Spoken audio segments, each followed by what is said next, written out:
Hello everyone and welcome back to another episode of TBD Crafts with Gabriel. I of course am Gabriel, and today we're going to take a quick look at the Star Wars The Black Series Phase 2 Clone Trooper and Battle Droid 2-pack. Now this is not what I normally do on this channel, but I haven't put out a video in a while, and this is a quick one that I can do. I apologize for not having put out a video. I just moved into a new place and just had a baby recently in March. So that's very exciting, and that's taken up all my time, of course. Now I also want to apologize for the sound in the background. My studio space is now in a garage. I do not have proper ventilation or AC in this garage, so I have a fan going so I don't die, because it is the middle of summer right now in June in Florida.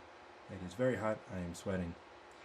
Now, first things first, I just want to preface that I only purchased one of these 2-packs here. The second one I got from customer service, and this is why I want to take a quick look at the video so I can describe to you guys what happened and how to go about calling customer service and working it out with them should you fall into the same situation as I did. Now first off, I want to go over the accessories. With one of these 2-packs you get one set of each of these things. So one backpack for the Battle Droid, one officer style antenna for his back, one E5 blaster rifle, one DC-15S, one DC-15, and of course one Clone Trooper helmet for each. They are removable in this 2-pack, which is very nice. Makes my life a whole lot easier for customizing. Now, I ordered one of these. I bought it. I wanted to be able to paint the Battle Droid to look like an officer with the yellow markings, and I wanted to paint the clone to be a 212 Trooper to go along with my Obi-Wan and Commander Cody display. However, when I opened the box, this is how I received one of the Battle Droids. Broken right out of the box from that connection point there. You can see the stress mark on my right hand side right there. It was very annoying. I was very upset, so I called customer service, talked to them. They were very kind, of course, and sent over a replacement. And they don't normally do this, but they sent the replacement before I returned the original one that I got, because I had concerns about not receiving the same exact product, instead just receiving something equal value. So they sent me a new one. I opened that up, and well, this is how the next Battle Droid came, missing the flap on the back of its head. Now, it wasn't a big deal. I could have easily popped this one off, put it on this one, return the old one, and then been fine just like that. However, I wanted to call customer service because I had never received back-to-back figures from Hasbro with QC errors like this.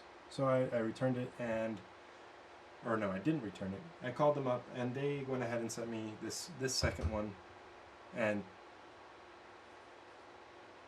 told me just to keep them both. I didn't have to return any, which was very kind of them. These are the Clone Troopers I received. This one was the original one, so he came with this droid. And the second one, as you can see, his arm actually was out of socket when I received it. Looked kind of like that. I just went and pushed it back in. He also has a little bit of abrasion on his chest plate there. So this is the one I'm going to customize. This one I'm going to leave plain white as he is. So just want to let you guys know, if you do ever receive figures from Hasbro, and they don't come in good quality like this Battle Droid, of course, go ahead and call customer service. They're very nice people. They'll take care of you. Whether you have to return the figure or you find yourself in a situation like myself where they just end up letting you keep both 2-packs.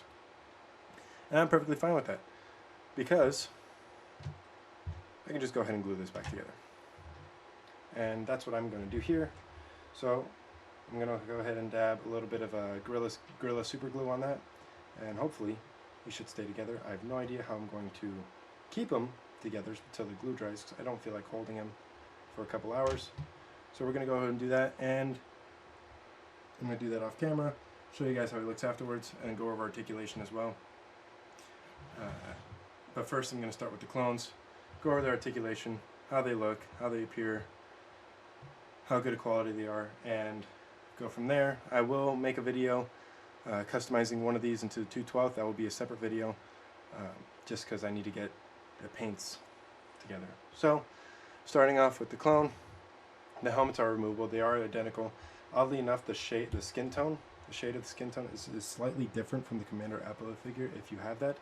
as well as the hand articulation. So with left hand, you have up and down trigger finger hand, very common, and this one has the in and out, but it is a new mold because it does have the trigger finger.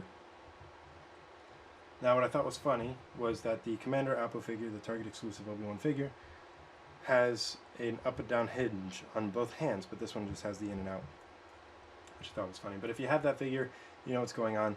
This is the new body that they're going with, the new sculpts. The chest plate is a rubbery overlay. The shoulder pads are on a ring, so they can go in and out and all the way around. This is rubbery. The knee pads and elbow pads are now floating, and the articulation overall is very good. The bicep swivel is new on this body as compared to the older ones, as well as you're retaining the elbow swivel. You have your knees, elbows, hips, all basic stuff, and I'm very much looking forward to finally having a 212 Trooper. I am going to keep one of these plain white, though I do plan on purchasing more of this 2-pack in the future for customization. Now, I'm going to go ahead and glue this bad boy back together, and for my display, I'll just leave him the way he is. Maybe I'll sculpt a new piece to go on him with my epoxy putty, maybe not, I have no idea. But this one that is broken in half is the one that I'm going to be painting to be the Commander. And I'll do that in the same video as I do the Clone Trooper. So I'm going to go ahead and glue that off camera, and I'll be right back to show you guys the articulation for this figure. So I'm back, and this is the glue that I used, and I just went ahead and threaded a wire through him to hold him together, and it should hold pretty well. Looks like it's in the right spot. So I'm going to let this dry overnight before I touch him again. However, going over articulation with this, if you have the Battle Droid, you know what's going on. Arms can go out to there, legs can't really go in and out as much. You have elbows, knees, can go past 90, ankles, rocker, wrists in and out, but you can change the direction of the forearm, so that way you can have up and down as well. Head can move all around, can tilt, look up and down. You have neck. So there you go. I was actually quite surprised too, because usually it seems like my battle droids have different length legs, and with him I was able to stand up first try. Of course, now camera's on, I'll be able to do that. And of course, he also looks like he has his legs are two different lengths on camera. Oh jeez. Alright. So that's the quick review of these two packs. If you do decide to order from Hasbro, I ordered this directly from their site. Just make sure you are examining the figures, making sure they're in good condition. If they aren't, of course, call customer service. They'll take care of you. They're really good people over there at Hasbro. And I hope you enjoyed watching. Oh, will you stand now? Yeah. I hope you enjoyed watching this video. I will post another one, follow up with this with customization and so on and so forth. Stay tuned for that. I hope you all have a nice and wonderful day wherever you are in the world. Thank you for watching, and I'll see you on the next one.